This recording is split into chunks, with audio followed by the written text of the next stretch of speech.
নমস্কার বন্ধুরা, আমি শাওলি পুলিশ ওয়ার্ল্ডের একটা নতুন ভিডিওতে আপনাদের সকলকে স্বাগত জানাই। তো আজকে আমি আবার একটা কুকিং ভিডিও নিয়ে এসেছি, আর আমি সাউথ ইন্ডিয়ার একটা ব্রেকফাস্ট রেসিপি বানাবো। তো চলুন আমার সাথে আর দেখতে থাকুন। তো আজকে আমি বানাবো ইডলি, আর সহজ পদ্ধতিতে আপনাদের সাথেও সেটা শেয়ার করব। তো এখানে আমি নিয়েছি ইডলি রাইস, আর 4 কাপ মতো ইডলি রাইস নিয়েছি, আর এই কাপেরই হাফ কাপ কলাইয়ের ডাল। আমি কিন্তু অনেক সময় ঘরে যে চাল আমরা ভাত খাই সেই চাল দিয়েও আমি ইডলি বানিয়েছি। তো এবারই আমি একটু ইডলি রাইসটা এনেছিলাম, আর এগুলোকে ভালোভাবে ধুয়ে ওভারনাইট আমি এগুলোকে ভিজিয়ে রেখে দিচ্ছি। আর আমার যেহেতু চিড়েটা একটু মোটা ধরনের ছিল, তো চালের সাথেই চিড়েটাকেও ধুয়ে ভিজিয়ে রেখে দিয়েছি।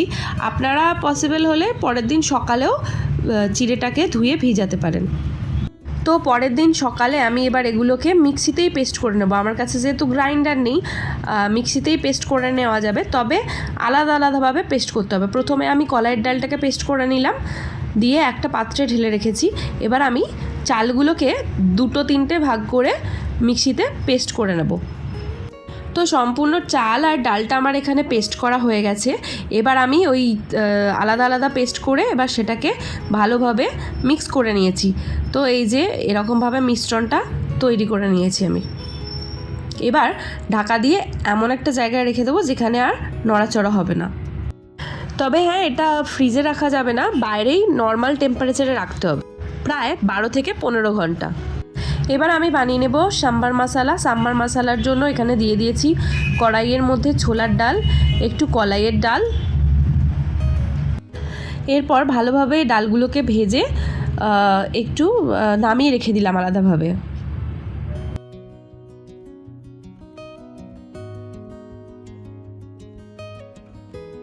এবার এই কড়াইয়ের মধ্যেই দিয়ে দিলাম কিছুটা গোটা ধনে, কিছুটা গোটা জিরে, এরপর দেব কিছুটা কালো সর্ষে। এখানে কিন্তু কালো সর্ষেটাই ইউজ করতে হবে, হলুদ কালারের যে সর্ষেটা হয় ওটা ইউজ করলে হবে না। এরপরে দিলাম কারি পাতা, আর দিলাম একটা শুকনো লঙ্কা। তো আমি এখানে ইউজ করেছি 1 চামচ হলুদ, এটা না করাই ভালো, হলুদটা অনেক সময় পুড়ে যেতে পারে। আর দিয়ে দিলাম কিছুটা গোলমরিচ। এবার এগুলোকে ভালোভাবে নেড়ে চেড়ে নিলাম, যাতে সব মশলাগুলো একসাথে বেশ ভালোভাবে ফ্রাই হয়ে যায়। তো সব কটা জিনিস এখানে বেশ ভালোভাবে ফ্রাই হয়ে গেছে। এবার আমি নামিয়ে দেব। তো এখানে মশলাগুলোকে এবার একসাথে আমি মিক্সির জারের মধ্যে নিয়ে নেব, আর আগে যে ডালটা ভেজে রেখেছিলাম সেই ডালটাও এর মধ্যে অ্যাড করে দেব। তো এবার সব কটাকে একসাথে পেস্ট করে নিলাম, আর এই যে আমার এখানে সাম্বার মশলা রেডি হয়ে গেছে। তো এবার আমরা বানাবো সাম্বার। এর জন্য এখানে আমি তুর ডাল, মানে যেটাকে আমরা অড়হর ডাল বলি, সেটাকে আগে থেকে ভিজিয়ে রেখেছি। এটা ভিজিয়ে না রাখলেও হবে, শুধু ধুয়ে নিলেও হবে। তো ডালটা দিয়ে এরপর আমি একে একে সব সবজিগুলো অ্যাড করব। তো আমি এখানে অ্যাড করছি আলু, টমেটো, গাজর, বিনস আর পেঁয়াজ। যে কোনো রকম সবজি এখানে অ্যাড করা যেতে পারে। আমি তো ব্যাঙ্গালোরে যখন বাইরে খাই ইডলি বা ধোসা, তো এই সাম্বারের মধ্যে অনেক ধরনের সবজি থাকে, বেগুন, ডাঁটা, সব কিছুই এর সাথে অ্যাড করা যায়। তো আপনারা আপনাদের পছন্দ মতো সবজি অ্যাড করবেন। তো সবজিগুলো দিয়ে এবার এর মধ্যে একটু নুন হলুদ দিয়ে অল্প নাড়াচাড়া করে এরপর আমি জল ঢেলে কুকারে বেশ কয়েকটা সিটি মেরে নেব।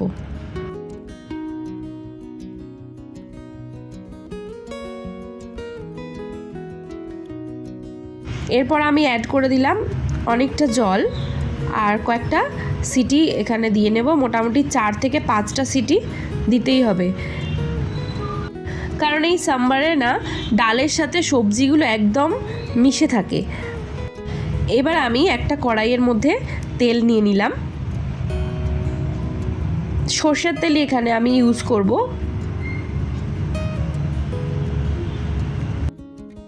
এরপর এখানে দিয়ে দিলাম সর্ষে ফোড়ন। আর এখানে সবসময় আমি কালো সর্ষেটাই ইউজ করছি, কারণ হলুদ যে সর্ষেটা হয় সেটা খানিকটা তেতো তেতো মতো হয়, তো সেই জন্য এখানে আমি কালো সর্ষেটাই ইউজ করছি। আর অ্যাড করে দিলাম কারি পাতা আর অল্প একটু হিং। আর এখানে আমার ডালটা সিদ্ধ হয়ে এসেছে, তো এর মধ্যে অ্যাড করে দিলাম যে সাম্বার মশলাটা আমি বানিয়েছিলাম সেটা, একটু তেঁতুলের গাঁথ আর ওই যেটা ফোড়ন হিসেবে বানালাম সেটা দিয়ে দিলাম। তো এইভাবে আমার সাম্বার রেডি হয়ে গেল। এবার আমি বানাবো ইডলি। তো ইডলি বানানোর জন্য ইডলি মেকারটা একটু জল দিয়ে দিয়েছি। তো ইডলি মেকার ছাড়াও কিন্তু ইডলি বানানো যাবে। আগে আমি কিন্তু যখন আমার ইডলি মেকার ছিল না, আমি কড়াইয়ের মধ্যে বাটি দিয়ে এরকম জল বসিয়ে, কড়াইতে জল দিয়ে বাটি দিয়ে দিয়ে এরকম ইডলি বানাতাম। তো এখানে যে ইডলির ব্যাটারটা আমি বানিয়ে রেখেছিলাম অনেকটা বেশ ফুলে গেছে। আর এটা না ওয়েদারের ওপর ডিপেন্ড করে, ব্যাঙ্গালোরের ওয়েদার যেহেতু একটু ঠান্ডা, তো সেই জন্য অতটাও ফ্লাপি হয়নি। আর যখন আমি গোয়াতে বা চেন্নাইয়ে বানাতাম না ইডলি বা ধোসা, বেশ ফুলে উঠতো, মানে পুরোটা একদম বাটি ভরে একদম ফুলে উঠতো। তো এখান থেকে এবার কিছুটা কেটে নিয়ে নিলাম, যতটা পরিমাণ আমি ইডলি বানাবো, আর বাকিটা কিন্তু আমি ফ্রিজে রেখে দেবো। ব্যাটারটা রেডি হয়ে যাওয়ার পরে কিন্তু আর বাইরে রাখা যাবে না। মোটামুটি এই ব্যাটারটা আমার 2 দিন চলবে, তো এটা আমি 2 দিন ফ্রিজে রেখে দেবো। আর এবার আমি যেটাতে বানাবো সেটায় দিলাম অল্প জল আর দেবো সামান্য পরিমাণে নুন। এবার এভাবে জল দিয়ে ভালোভাবে ক্লকওয়াইজ ঘুরিয়ে নিতে হবে। তো এই যে এরকম থিকনেস বানাতে হবে। তো আমি এবার ইডলি প্লেটগুলো নিয়ে নেব।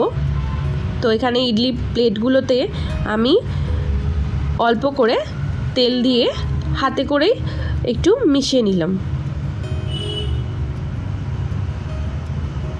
তো এটাতে একটু বেশিই পড়ে গেছে, তো এতটা তেলের দরকার হয় না। তো ওই জায়গা থেকে তেল নিয়েই আমি কিন্তু সব কটা ইডলি প্লেটে বুলিয়ে নিচ্ছি।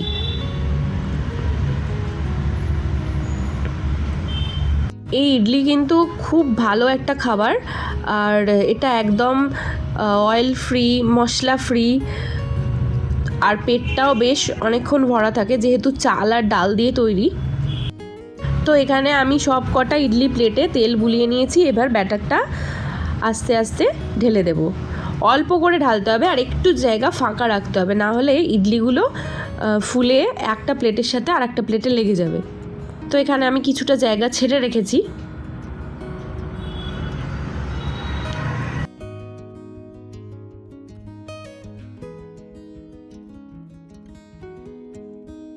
তো আমি এবার আস্তে আস্তে ইডলির প্লেটগুলোকে ইডলি মেকারের মধ্যে আস্তে আস্তে বসিয়ে দিচ্ছি একটা একটা করে। তো এখানে মোটামুটি 13টা ইডলি একসাথে আমি বানাতে পারি।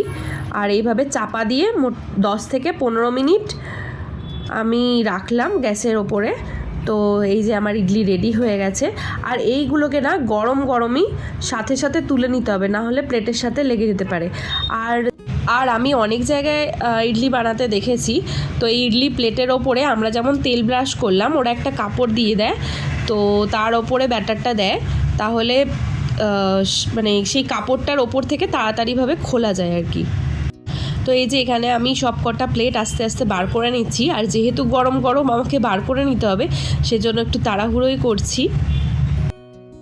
তো আজকে সৃজার টিফিনে দেবো ইডলি, সেই জন্য এই যে ওর টিফিন বক্সটা বার করে নিচ্ছি। আর এই যে গরম গরম তুলে আমি ওর টিফিন বক্সে সাজিয়ে দিচ্ছি। আর এই গরম গরম ওঠাচ্ছি বলে পুরো ইডলিগুলো কিন্তু ভালোভাবে উঠে আসছে। আর ইডলিগুলো বেশ সফট হয়েছিল। তো বেশ ভালো হয়েছে। আর ইডলি প্লেটের মধ্যে আমি এরকম ফার্স্ট টাইম ট্রাই করলাম, তো খারাপ কিছু হয়নি, বেশ ভালো হয়েছে।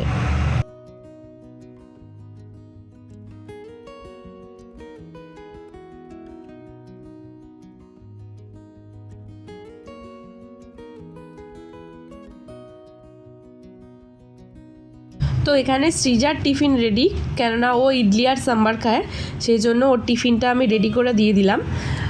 কিন্তু আমি এখানে আবার বানাচ্ছি পিনাট চাটনি। এখানে বাদামগুলোকে আমি ভালোভাবে ভেজে নিয়েছি। এরপর ভাজা বাদামগুলোকে নিয়েছি একটা মিক্সির জারে, তারপরে এর মধ্যে দিচ্ছি আদা, রসুন আর লঙ্কা। এগুলোকে সব একসাথে পেস্ট করে নেব। আর এখানেই দিয়ে দিলাম অল্প পরিমাণে লেবুর রস।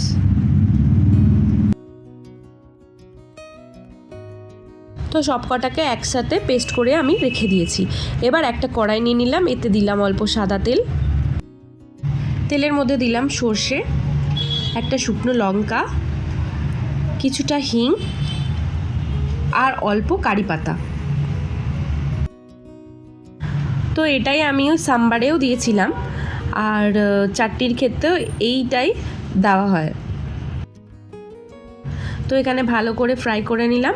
আর এই যে আমি যেটা মিক্সিতে বানিয়ে রেখেছিলাম, এবার এটার ওপরে ঢেলে দেব, তাহলেই রেডি হয়ে যাবে আমার পিনাট চাটনি। এর সাথে অনেকে নারকেল অ্যাড করেন, কিন্তু আমার কাছে যেহেতু নারকেল ছিল না, সেই জন্য আমি নারকেল আর অ্যাড করিনি।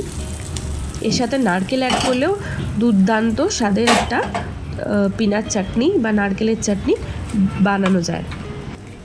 তো এখানে আমার পুরো সাউথ ইন্ডিয়ান একটা ব্রেকফাস্ট রেডি হয়ে গেছে। এটা হচ্ছে ইডলি, সাম্বার আর এই যে পিনাট চাটনি।